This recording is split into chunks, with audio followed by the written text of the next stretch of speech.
Come on into my kitchen. I'm going to be preparing cabbage and collard greens. Oh yeah, with all the seasonings.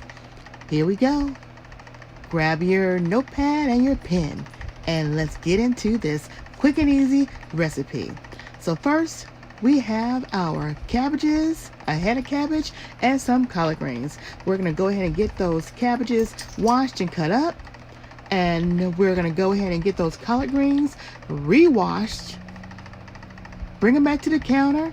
We got green onion that we're going to cut up, and also a half of an onion that we're going to cut up. So we're going to put all these items in the pot. We're going to first put our greens in the pot, and then our cabbages. We're going to put our Goya seasonings, our ham seasoning, our chicken bouillon seasonings, and we're going to let these babies steam for about 30 minutes. And look at this goodness, y'all.